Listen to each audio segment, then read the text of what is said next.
जी sir, आप खैरियत से हैं? जी, अल्लाह का शुक्र। अच्छा आप सर, कैसे हैं? सबसे पहले हमारे नाज़रीन को अपना तारुफ़ तो करवा दीजिएगा। जी, मैं खालिद महमूद शहज़ाद हूँ, डीओ सिविल डिफेंस सियालकोट सबसे हूँ। ज़्यादा जैलसाज़ी जो है, वो सर पेट्रोल में हो रही है। ऐसा ही। एक मज़दूर बेचारा दिहाड़ी लगा के आता है कि वो पेट्रोल डलवाएगा, ₹100 का पेट्रोल।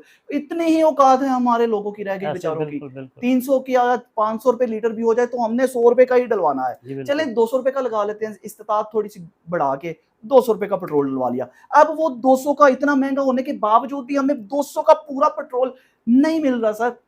इन्होंने सेटिंग की होती है नोज़ल्स में, अपनी मशीनों में। इसके हवाले से थोड़ा-सा गाइड कीजिएगा, क्या ये हकीकत बात है, की होती है? जी बहुत शुक्रिया कि आपने मुझे मौका दिया कि मैं इस बाबत जो है वो डिस्कस कर सकूँ आपसे और आवाम तक भी अपना मैसेज यस, पहुँचा सकूँ। यस। गुज़ारिश ये है कि पहले हम ये सुना करते थे, हमें कंप्लेंट्स यहाँ आया करती थी कि मुख्तलिफ पेट्रोल पंप पे ऐसा काम हो रहा है। जी, जी। वहाँ पे हम जाके बाकायदा चेकिंग भी किया करते थे। जी, जी। अब यही जो पेट्रोल है, ये गली मोहल्लों में बिकना शुरू हो गया है। यस।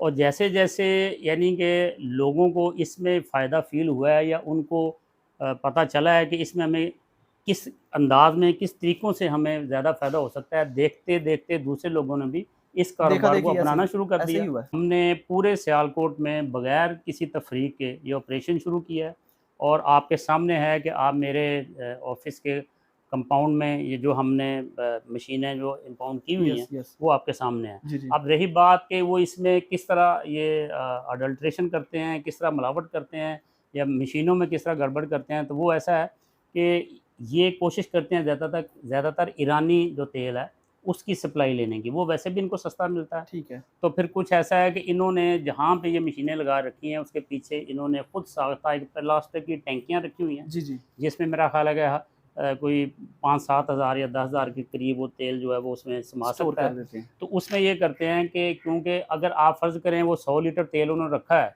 उसमें अगर वो 20-30 लीटर वो मिट्टी का तेल या कोई और चीज़ उसमें शामिल करेंगे तो वो फ़ील नहीं होगा। यस। इसके अलावा इन्होंने मशीनों में ये चूँकि कुछ लोकल मैकेनिक्स हैं, जो बड़े पेट्रोल पंप्स हैं, वहाँ पे उनको वो मशीनें प्रोवाइड करती है उनकी मुतल्लिका कंपनी। जी, जी। ये कुछ लोकल मैकेनिक हैं जिनको हम ट्रेस कर रहे हैं, इंशाल्लाह वो भी ठीक ट्रेस हो जाएँगे। ठीक है।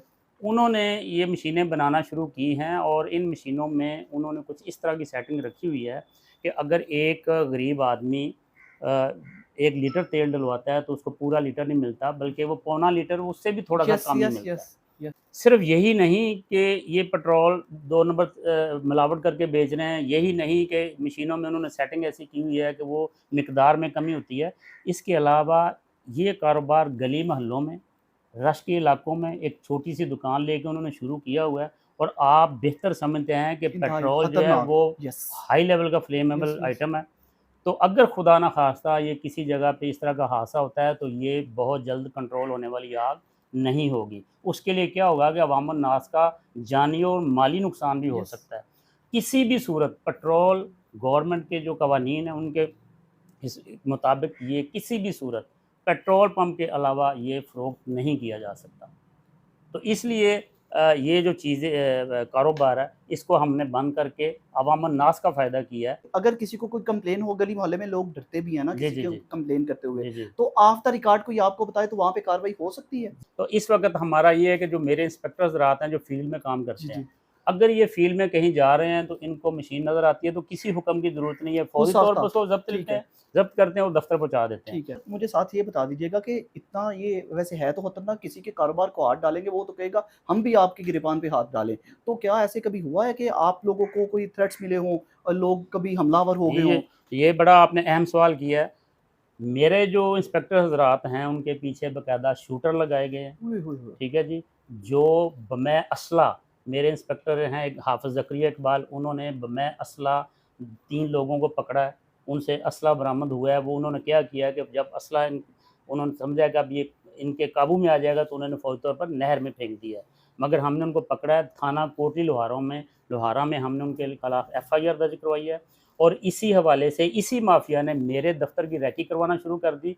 मैंने खुद ज़ाती तौर पे अपने स्टाफ के हमरा बाहर से लोग पकड़े हैं और थाना रंगपुरा में उनकी एफ़आईआर दर्ज करवाई हैं और जो थाना कोटली लोहारा वाले हैं वो इस वक़्त भी जेल में कैद हैं। मतलब ये ठीक है? माफ़िया पीछा कर रहा है? बिल्कुल पीछा कर रहा है और इसके अलावा जो प्रेशर है मुख्तलिफ़ अफ़राद की तरफ से वो बहुत ज़्यादा प्रेशर है। लेकिन अल्हम्दुलिल्लाह मुझे अपने डायरेक्टर शाहिद हसन कलानी साहब की और डिप्टी कमिश्नर सियालकोट की एक ख़ास हुक्म है, और उन्होंने यानी कि ये कहा हुआ है कि मुझे फ्री हैंड दिया हुआ है, किसी के प्रेशर में नहीं आना। मुल्ज़िमान को सही उन कैफ़े किरदार तक भी जी, जी, पहुँचा रहे वो हैं। इस ना वक़्त सिर्फ़ ये जेल में है। कारोबार बंद करवाए जा रहे हैं, बल्कि मुल्ज़िमान को भी कैफ़े किरदार तक पहुँचाया जा रहा है, ताकि ये इन लोगों से ये भी गुज़ारिश है कि आपका अगर इल्लीगल कारोबार बंद हो रहा है, तो आप इल्लीगल करें ही ना भाई, लीगल कोई कारोबार शुरू कर लें। जितने पैसे आपने इधर लगाए हैं, किसी लीगल कारोबार में करते, मेहनत करते, तो शायद इससे ज़्यादा पैसे कमा लेते।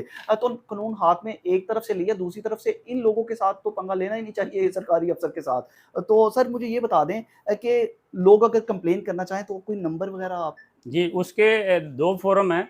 एक तो मेरा सिविल डिफेंस ऑफिस सियालकोट जो है वो जिनाह स्टेडियम के बिल्कुल बैक साइड पे है, जी, जी। एजुकेशन कम्प्लेक्स और ठीक है। लैंड रिकॉर्ड का ऑफिस उसके दरमियान में। बिल्कुल ठीक है। तो ये तो मेरी लोकेशन है। जी, जी। तो अगर कोई किसी को इस जगह का कोई गैर कानूनी कारोबार करता हुआ कोई बंदा नज़र आता है, तो उसके हवाले से मेरे ऑफ़िस में पहुँच के भी वो कंप्लेंट कर सकते हैं। ठीक है। और उसके अलावा अगर इतना टाइम नहीं भी है, तो वो इसको पोर्टल पे भी जो सर्च कर पीएम सकते पोर्टल है, उस पे भी इसको हाइलाइट कर सकते हैं। उसके अलावा डीसी ऑफ़िस में वो नहीं, कंप्लेंट कर कोशिश सकते यही हैं। की कि सारी इन्फॉर्मेशन आपकी हाज़िर खिदमत की जाए और नेक्स्ट आप पेट्रोल डलवाने जाएँगे, इन चीज़ों का ख़्याल रखिएगा।